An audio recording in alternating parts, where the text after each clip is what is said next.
To tonight's Distinguished Speaker Series event with New Jersey Governor Phil Murphy and First Lady Tammy Murphy. My name is Alex Lean, and I'm a senior at Tufts from New Jersey. I'm majoring in interdisciplinary studies that focuses on the cross-sections of education, sociology, and psychology. At Tufts, I've been an active member of student government and the Tisch College for Civic Life, where I've continued to think critically about what active citizenship and engagement means and how we can listen, learn, and better advocate for marginalized voices here on campus and beyond. We're grateful to the support of our wonderful co-sponsor tonight, the Political Science Department. Tisch College has been honored to virtually host many events and civic leaders this spring, including Dr. Anthony Fauci, Speaker Nancy Pelosi, Chris Wallace, and Stacey Abrams, among others. On April 21st, we will welcome Pod Save America's Dan Pfeiffer, and we will end our event season on April 28th with a true legend, renowned conversationalist Dr. Jane Goodall. Now it is my pleasure to introduce the first family of New Jersey. Governor Phil Murphy was elected in 2018. Since taking office, he has signed legislation putting New Jersey on the path to a $15 an hour minimum wage, enacted the nation's strongest equal pay law to combat gender wage discrimination, and expanded the state's paid family leave provisions. He has also focused on combating climate change, increased funding for public schools and New Jersey Transit, and restored state funding for Planned Parenthood and women's health programs. He has made New Jersey a national leader in tackling gun violence and has expanded protections for the state's immigrant and LGBTQ communities. Before taking office, Governor Murphy served as New Jersey's sole representative on the board of the NAACP and as finance chair of the Democratic National Committee. First Lady Tammy Murphy focuses on infant and maternal health, climate change education, and fostering women-owned businesses throughout New Jersey. She has worked to create family festivals across the state to increase access to resources for mothers, children, and families. Worked with New Jersey Department of Education to incorporate climate change throughout the K-12 state education guidelines, and partnered with the New Jersey Economic Development Authority to increase angel investing in women-led businesses. Tammy Murphy previously worked in finance in the United States and Europe and currently serves as secretary and charter member of the Climate Reality Action Fund, an organization founded by former Vice President Al Gore. Joining Governor Murphy and the First Lady in conversation today is Alan Solomon, the Pierre and Pamela Omidyar Dean of Tisch College. Dean Solomon is no stranger to public service himself. A lifelong social and political activist, Dean Solomon previously served as the United States Ambassador to Spain and Andorra under President Obama. Before serving in Spain, Solomon chaired the bipartisan board of directors of the Corporation for National and Community Service, the federal agency that oversees such domestic service programs such as AmeriCorps, Learn and Serve America, VISTA, and Senior Corps. He got his first exposure to national politics as a Tufts undergraduate in 1968, woo, go Jumbos, when he worked as a page during the tumultuous Democratic National Convention in Chicago. Later, he served as the party's national finance chair from 1997 to 1998, and he played key roles in the presidential campaigns of John Kerry, Al Gore, Bill Clinton, and Michael Dukakis. Dean Solomon has always been a lifelong supporter of Tufts University, having served as a visiting instructor and senior fellow, founding board chair, and now dean of Tisch College, parent, alumni, and trustee. As many of you may be aware, Dean Solomon will be retiring at the end of this academic year. I'll believe it when I see it. Without further ado, it's my pleasure to introduce New Jersey Governor Phil Murphy, First Lady Tammy Murphy, and Dean Alan Solomon. Thank you all for being here tonight and looking forward to a great conversation. Thank you very much, Alex. That was a lovely introduction.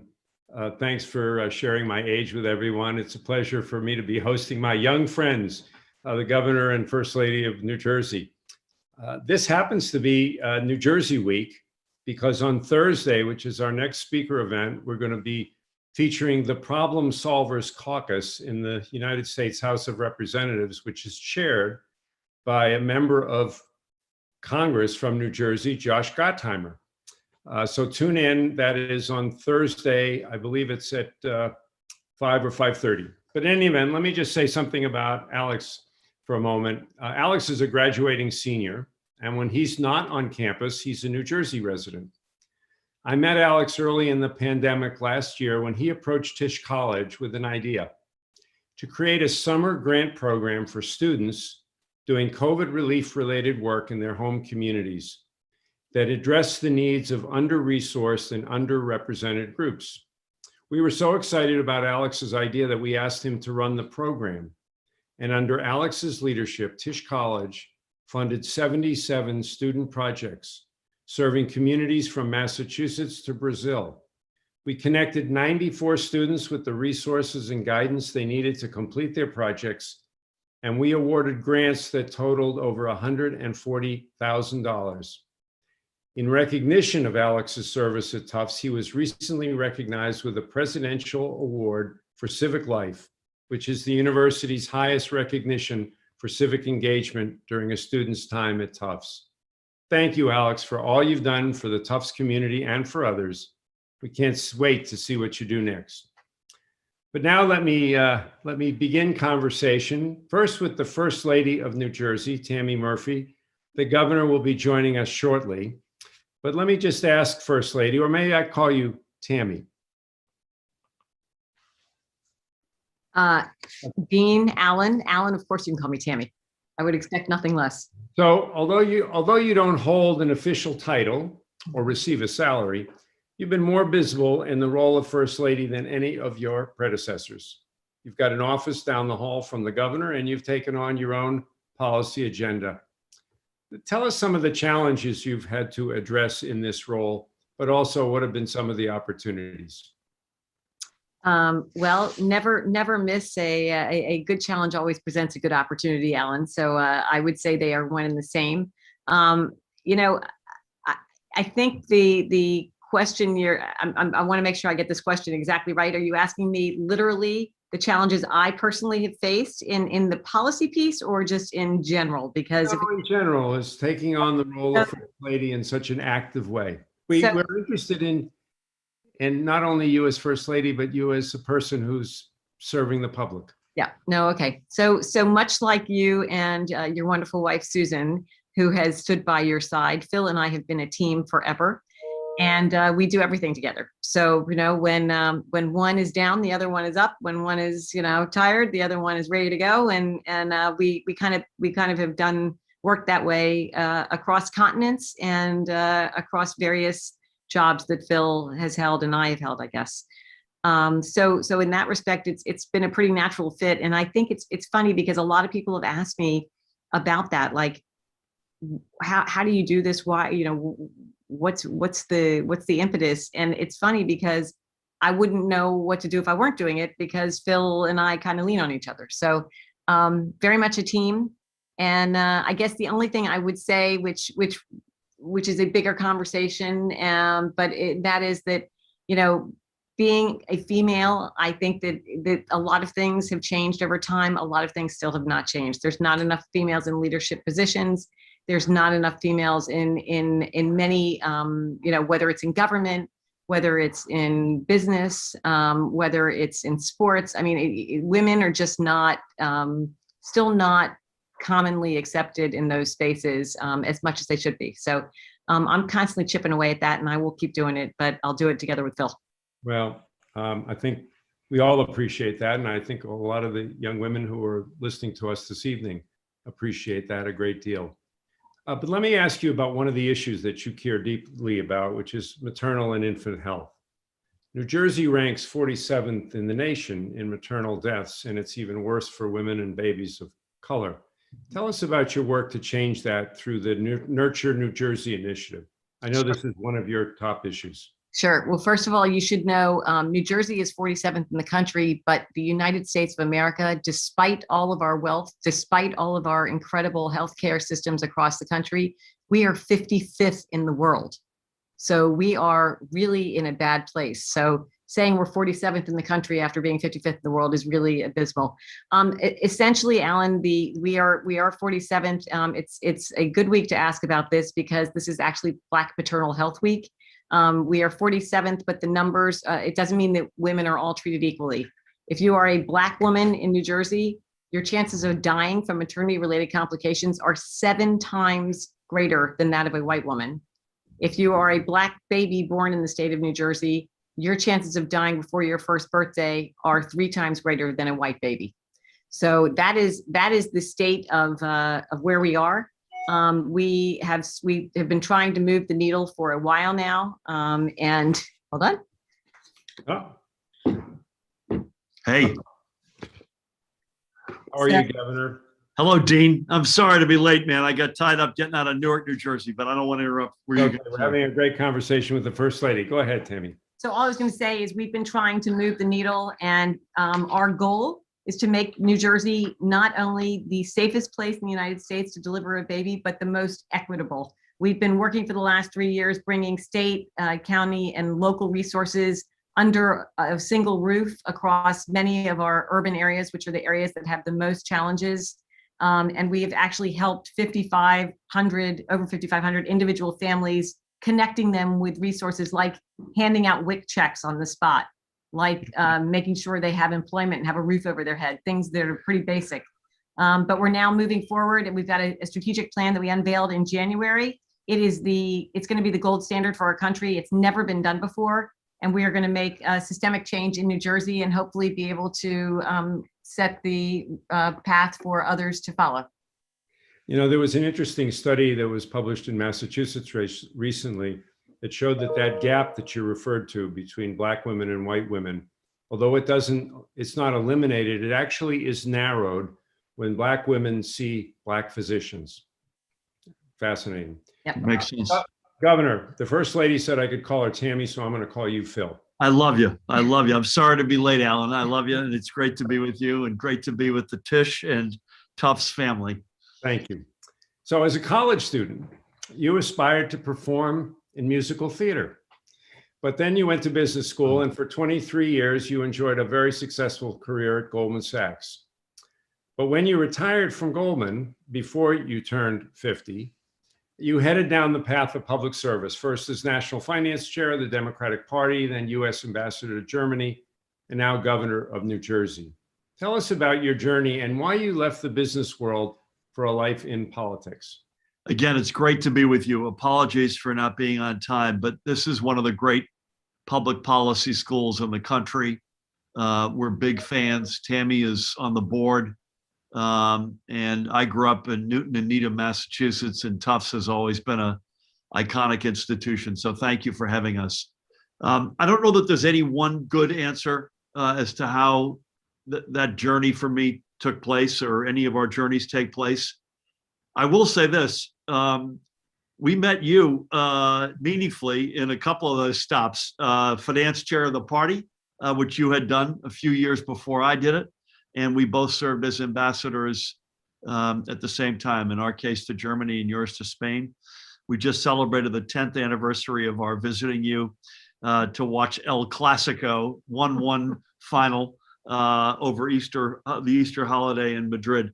I will say this, at one level, if you look at theater, and I was at Harvard and I did the Hasty Pudding Show, and I was the first guy to do it for 4 years in a row. That and $3.89 will get you a grande latte at Starbucks.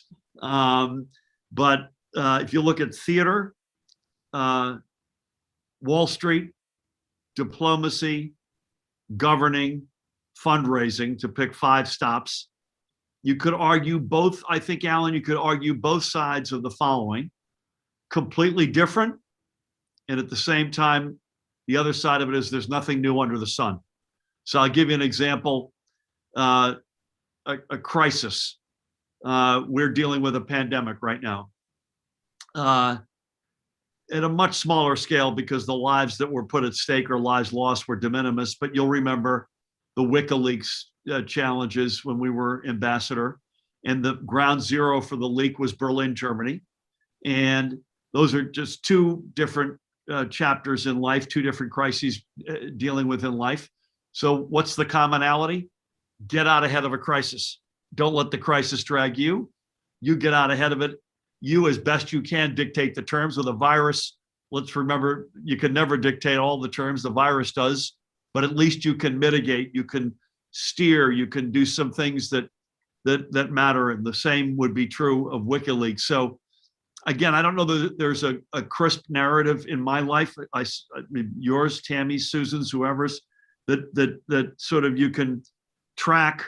But I will say this, that the arguments are as compelling, that there's commonality with those experiences, as dispersed as they may seem, as they are, that, you know what, gosh, how'd you put those 4 or 5 chapters together? Because they don't have anything to do with each other. We don't have time this evening, but I know you were a classmate both at Needham High School and at Harvard with another governor, namely Governor Charlie Baker of Massachusetts. I'd love to hear some stories about that, but some other time. We started the conversation with Tammy talking about how the two of you are a team, you do so much together. Tammy, you also began your career in business. You have been a full partner. Anybody that's seen you together knows that. But you're also a mom to 4 kids. So let me ask you this. How have you balanced the role of mother with your role as U.S. diplomat and now as New Jersey's First Lady? As best I can. I would say that we all do our best, Alan. Again, though, I've never been alone. We've been together in every single stop along the way. And, you know, family is first. If they walk in, if they call, we will pick up the phone. In fact, one of them is about to walk in. I could tell you because he told me he was headed to New York. So, you know, we've just tried our best. We do put family first, and we will always answer the phone if someone calls, and it doesn't matter with whom we are meeting. And that goes to the highest levels. I remember we were having a lunch in Germany at one point in time, and the chancellor was there, and sure enough, I excused myself and talked to my kids. So it's just the way it goes. I got another one for you. I'm pitching myself running for governor for the first time. Nobody knows me. I'm in front. I've got 150 people, and my phone rings, and it's our son Sam. Now, at the time, Sam was 13. It was during school hours. Tammy was traveling out of state. I said, I normally wouldn't take this. So I pick up. I said, listen, excuse me, right in front of her. I said, Sam, are you okay? Is it urgent? He says, kind of. It's kind of. And I said, I've got a group of people. I'm looking right at them. Should I? He said, no. I guess you can call me back. I said, Sam, don't hold that over me. Is it? Just tell me, what is it? Silence. Sam says, the Browns just traded RG3. Well, I have important news. It's important news. I had this moment. Do I lie and say that Sam had a little accident at school and he's fine? I decided to tell the truth. So now that's Sam, who's now a student or at Princeton, right? No, that's Charlie. Sam is a senior in high school. Oh, Sam okay. upstairs? I think he is. Yes. Sam, I just walked to the door. So Sam is a senior in high school, and Charlie is a sophomore in Princeton. You just mentioned that yours was not exactly a household name when you first contemplated running for governor of New Jersey. How did you position yourself to compete? Politics in New Jersey is probably just as tough as it is in Massachusetts, maybe tougher. And what was the strategy that propelled you to victory? But how's it different running for re-election in 2021? All good questions. By the way, that Charlie Baker fact is true, and we are the only 2 governors apparently in the history of the country where that's the case, both high school and college classmates, and he's a good guy and been a friend a long time. So it's interesting. We came out of nowhere, and then don't underestimate luck, Alan, as you and I have discussed. So notwithstanding all the great plans, luck doesn't hurt. Good luck does not hurt. We then became the prohibitive favorite and ended up in one election living both of those lives, running from way behind and then running for a long time, 9 months, a year actually, as the favorite. And it takes a different set of skills, I think, to do well in either of those. And I wasn't smart enough. I don't think we were smart enough to know what the skills were. We are now favorites again. So we have no primary competitor. We will have there's a spirited Republican primary, and we'll have without question, a real race in the general. We'll go into that, at least as we sit here, as a favorite. I don't say that taking anything for granted. People say to us all the time, hey, you look like people like you. Your numbers are good. People think you're doing a good job. Our response is the political graveyard is filled with people who heard that and put their feet up. So we're going to hope for the best and prepare for the worst. In fact, part of the reason I'm late is I was filming stuff for our campaign. So I think that's one point in part on the students. It's a different set of skills to come from behind than it is to be a favorite and stay out ahead. I think come from behind was a deep focus on substance. Clearly something was wrong with New Jersey. The economy was broken. It was profoundly unfair. So we said, okay, wait a minute. We can't convince a former banker, former diplomat, can't convince people who don't even know us that we're the right person for the job unless we go deep on the substance of what is wrong and what will it take to fix it, and then make a compelling case if this is the problem and this is what we bring to the party, we're actually the best fit. So that's what we did. We formed, as you remember, we formed a nonprofit that was not one of these shams that people form as a entree in. We actually formed it to figure out what the heck the issues were, what the policies would be, and then hold a mirror up to ourselves and say, okay, do you think we, the people we could attract around us, are in fact the right people to fix it? It's not enough to say, this is what's wrong, this is what's needed, but are you the person that could deliver the goods? It turned out it was overwhelmingly economic stuff, overwhelmingly progressive stuff. I'm a lifelong, dad didn't get out of high school, mom did, Democrat. So it matched up well. And I think when you're ahead, I'll be much briefer just to say you can't take anything for granted. You literally can't take anything for granted. George H.W. Bush, remember, in the Gulf War, February, March 91, gets clobbered in November of 92. Winston Churchill, literally with Dwight Eisenhower, wins World War II in May of 45. He's voted out in July of 45. So that's when you're behind, I think it's substance. When you're ahead, take nothing whatsoever for granted. So, and I know you well enough to know that you're not. As you know, Tisch College is the nation's leading authority on the civic and political engagement of young people. And we just released a report on youth voting by state in the 2020 elections. And what state do you suppose leads the nation in youth turnout in 2020? So I would have responded to your email, but I was running in the front door, but it's Jersey. Yeah, it is Jersey. And it's okay because I only sent you the numbers about 15 minutes ago. New Jersey recorded a turnout among 18 to 29-year-olds of 67%. Blows my mind. Higher than any other state in the country, higher than the perennial highest is Minnesota. Tell us what you think accounts for this, and how are you going to sustain this level of participation by young people in your campaign for re-election in 2021? You ask great questions, Alan. Was that date? Prepare for this. I love you. And I love what's on your walls. Those are the flags. I love that. Alan, was that data just for 2020? Yes. Okay. Yes. But you also recorded, I believe, the highest increase from 16. I think you went up like 20 points from 2016, presidential to presidential. Again, 18 to 29-year-olds. Yep. So I think two reasons, but you should chime in. One is we did, because of the pandemic, we were overwhelmingly vote by mail. We also have online registration, which we didn't have in 16. So those are two, I'm going to say mechanical reasons, but incredibly important. So we had an all-time high turnout period in 2020. That's got to be one reason. And we did allow, the primaries, I recall, was entirely vote by mail. It was. The general, we allowed limited in-person voting. But it was overwhelmingly vote by mail, and the turnout was overwhelming for everybody. So I assume that helped. Online registration for youth, I'm sure, helped as well. The other reason, Donald Trump, you love him or you hate him. I'm sure that's probably true in any state. And I'd say love or hate. I mean, I'd say the youth, Joe Biden won the youth vote, I think, meaningfully. But how many votes? 30 points. Yeah, but by 30, right? How many people total voted for Trump? 1.883 million New Jerseyans voted for Donald Trump.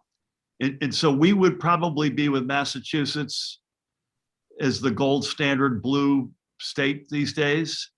And that's just a sobering reminder. Joe Biden won by a lot, but now your question is, I'm running.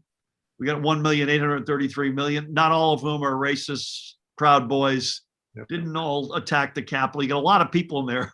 Hundreds and hundreds of thousands of people who are screaming out for somebody to care about them, right? So that's a lesson for us. Secondly, we won't be all vote by mail. We're going to have in-person elections, but we're going to do everything we can to make voting as easy as we can.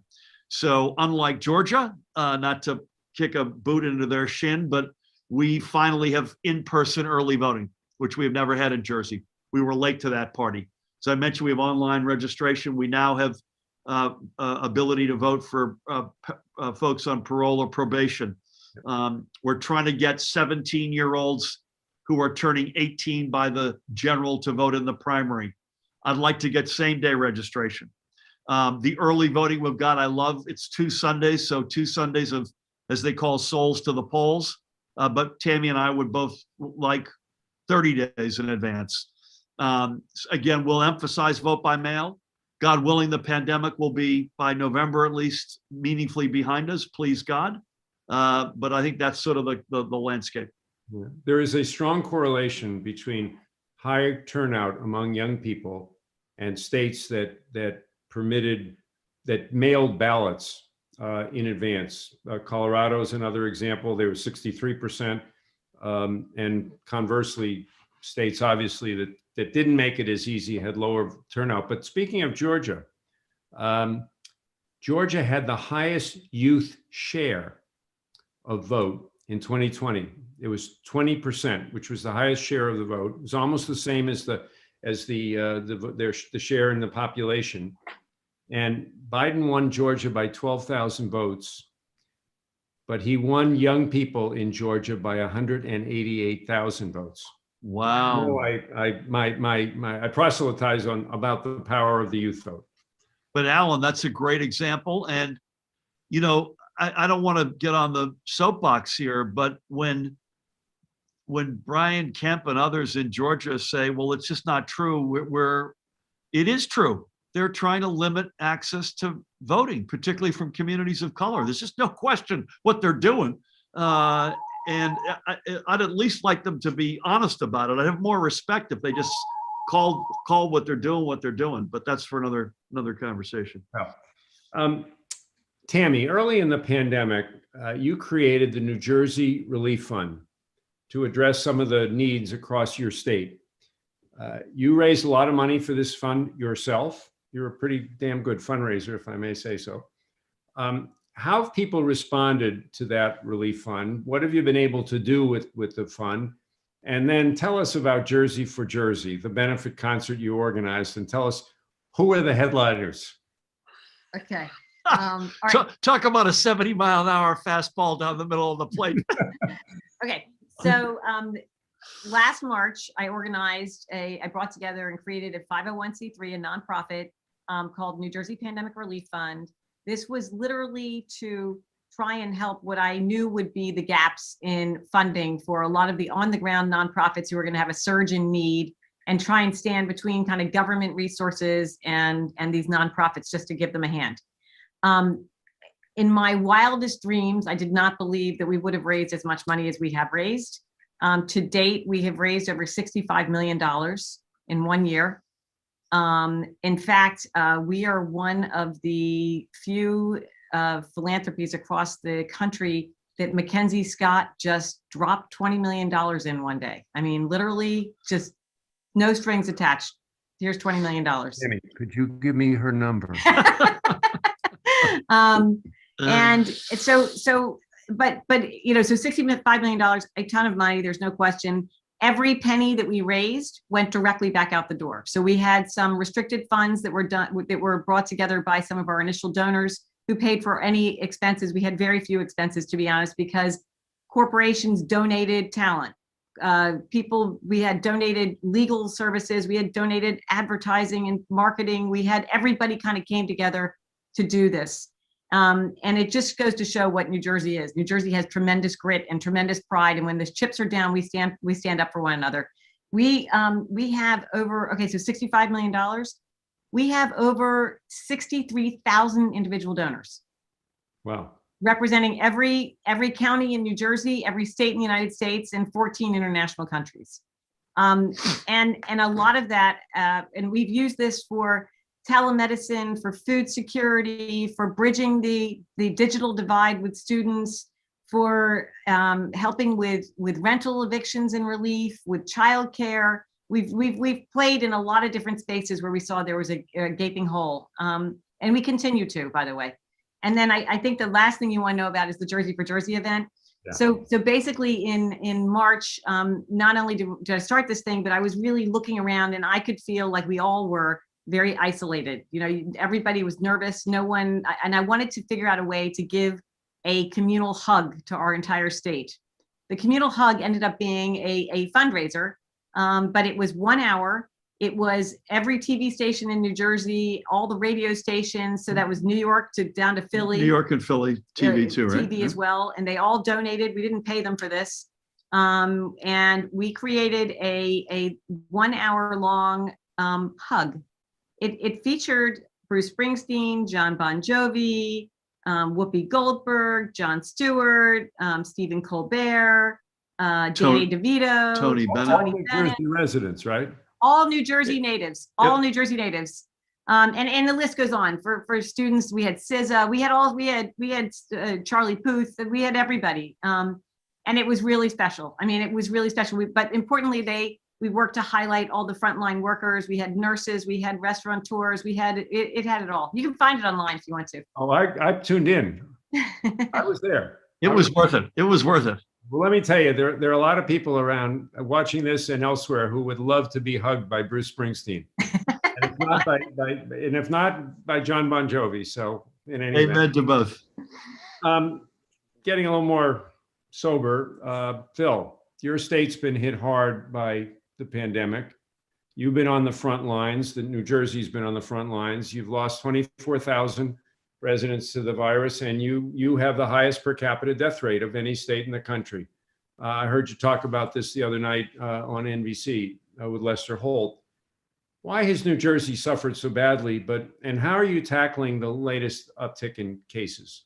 Yeah, so your premise is exactly right. The numbers sadly are right, and we memorialize at every one of our press conference. We memorialize 3 or 4 folks who have lost, because while we say all the time we make our decisions based on science, data, and the facts, this can never be only about numbers. The lives that are lived, the lives that are lost, and it's just extraordinary. I mean, extraordinary. I spoke to a woman last night. I had tried to get her during the day because I'm going to memorialize her husband tomorrow. He was a veterinarian and ran a veterinary hospital in Passaic County. And she didn't get back to me till 9 o'clock last night because she's now running the hospital and she was making the rounds of the pets. And this guy died like 2 weeks ago. Why us? Densest state in the nation, densest region of the nation. The virus last March, but we know it was before March, hit New York City, hit Metro New York. We are in our northern big commuting counties, Metro New York. I noticed Alex Line. I see his name. I don't see his face, but I know he's from Cresskill, which is in Bergen County, and that's one of the big commuting counties. And we were clobbered before we knew what hit us. We crushed and by the way, we have not only the densest state in the union, we have the densest, and Alan, you'll appreciate this, the densest long-term care residents of any state in the nation, and long-term care facilities of any state in the nation per capita. Obviously, we're the 11th largest state as a population matter, so all of what I'm saying is per capita. We crushed the back of it. We built our capacities. We prepared for the second wave. It hit us again. It was much less lethal than the first wave in terms of the casualties, but still significant. The numbers have come down. And then because of these variants, we're now reliving what we lived last spring. The variants have hit New York City, Metro New York, just as the virus first did in the spring of last year. So we've got the Brazilian, the UK, the South African, the New York, the California, they're all in New Jersey. They are, we believe, the dominant strains. And the numbers, when they came down off the second wave, sort of flatlined and have crept up a little bit. Tough day today. We announced 49 more losses of life that are confirmed. Having said that, we've put 5.5 million shots into people's arms. Now about 2.5 million New Jerseyans, getting close to 2.5 million New Jerseyans are fully vaccinated. Our goal is 4.7 by the end of June. The combination of better weather, we've got a beautiful day here, not because the weather is a panacea, very simply, it allows us to live more of our lives outside. So you combine good, smart public health stuff, social distancing, masks, all the basics, with better weather, with a lot of vaccines, we're going to beat these variants. I am concerned, not as a big public health matter, but I'm concerned on our time frame on the J&J, the CDC's announcement today, based on those 6 severe blood clot cases. I'm gratified to see they're going to address this quickly. But that's another, in addition to praying for those 6 people, that's another bump in the road that we're just going to have to deal with. J&J's headquartered in New Jersey, is it not? They sure are, and they're an iconic firm, and they've done an extraordinary job. So I don't know where this falls out. It looks, Alan, like these are all women of childbearing age, and who have a low platelet count. Now, I've got an amateur degree in epidemiology over the past 13 months. So I don't know, the CDC, to their credit, is going to tackle this immediately. I think they've done the right thing. We've pulled all the J&J back. We've had about 235,000 J&J shots into arms. We have another 200,000 that were in the system. So they're now all going to go into refrigerators. Good news, J&J can stay in a regular refrigerator, and we'll see where this turns out. I know that you've said you want to extend the eligibility for vaccines to every New Jersey resident 16 years and older. And you've got plenty of vaccine sites ready to go, but not enough doses. And besides the J&J situation, how do we get the number of vaccines out that we need? I mean, we've upped the capacity nationally, and who's in the best position to solve that? I think the Biden team has done a really good job. You have to give the Trump team credit where credit is due, right? So it wasn't just them, but they sure as heck had a heavy hand in the development of these vaccines, and they deserve credit for that. It does feel like they had less of a handle, I'll be charitable, on the manufacturing and scaling up of those vaccines. And the Biden team came in, and I think on that front, inherited an empty cupboard. And they're doing it. Jeff Zients and the whole team, who we speak to all the time, they're doing a great job, from the president on down. But they can't do it themselves. This is production that's got to come out. Even if you Defense Production Act or not, you got to do this right. You saw this challenge in Baltimore where they cross-wired AstraZeneca doses with J&J doses at a subcontractor. I mean, this stuff has happened, and I think we just have to accept that that's the case. Supply has been the issue, Alan. So in our case, we built the distribution out, awaiting the supply. I'm glad we did that. We took the "if you build it, they will come" approach, and they in this case are doses. We'll get there. I'm completely confident of that. We don't see any big upward spike in Moderna or Pfizer supply, but we also see a steady supply. And I'm highly confident we will get to the place we need to get to. Tammy, I know one of your priorities has been climate change or environmental issues, and we actually have a question from a tough student who sent this in, Maya Z. She's a tough student and a New Jersey resident. And so she said, first of all, thank you to the governor, or to both of you, for the single-use waste reduction law that was signed in November. But what are the environmental priorities that you're tackling now and intend to tackle next?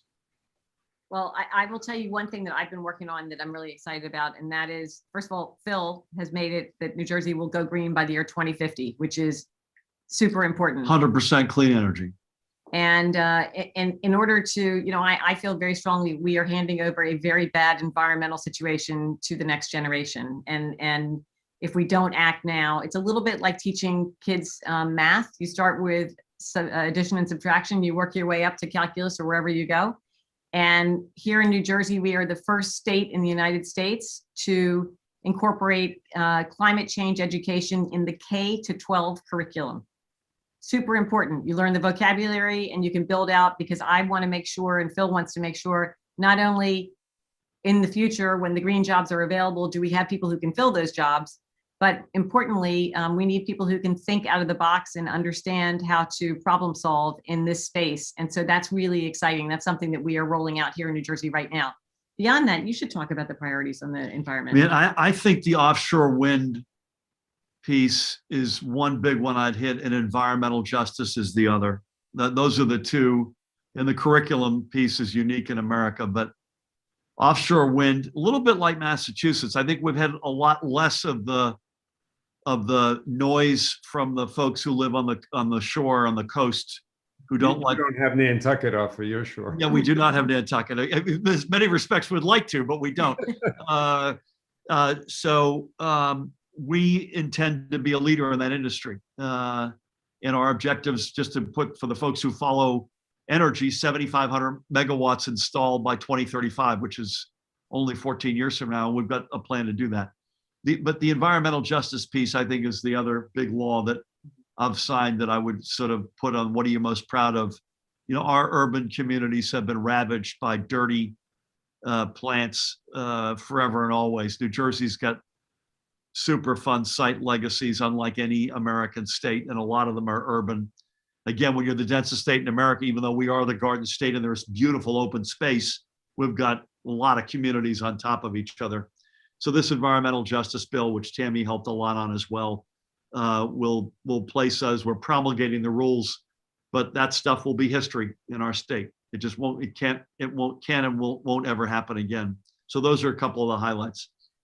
I can tell you Massachusetts is looking to offshore wind to be our next biotech, but the mayor of New Bedford, who would like to see a more aggressive targeting by our governor, has pointed to New Jersey with great envy and said we should be as ambitious as that governor there from Needham High School in Harvard. I always loved New Bedford. Well, but I know a little bit about offshore wind, having lived in Spain for a while, and with Massachusetts. Of course, we're going to have the first commercially sized offshore wind installation, and we're very proud of that. But congratulations on that. Well, we've reached the end of our time together. I want to thank you both for, first of all, personally, for just joining us. I really appreciate it. I've watched your careers for some time, and we've been fellow travelers, and I admire greatly your commitment to public service, both of you. You could be doing a lot of other things. I know how much energy you expend every day. It's pretty amazing, but you're young folks, so you can do that. Anyhow, listen, thanks very much. Look forward to seeing you soon. Best from our entire community to the Murphys and to the entire family. Alan, we just have to say right back, the Tisch School is the gold standard. You've done an extraordinary job. You've left some big shoes to fill, and to the entire community there and to the broader Tufts community, it's an honor to be with you. We'll never say no. I promise you that. We'll always be here for you. Be careful what you wish for. Hey, Alan, sorry, one other thing I meant to say earlier on the Jersey for Jersey event, stupid me, one of our fellow board members, Mike Feldman, played a big role in the Jersey for Jersey event, and he deserves a shout out. I would like to say that. So, and if he's not watching, I'm going to let him know about the shout out. I'm sure he is. I'm sure he is. Send him the whole tape and make him wait till minute 47 and a half till Tammy said that. Well, actually, you're going to make it mandatory watching at our next board meeting. So got it. Thank you very much, guys. Thank you so much for having us. Thank you.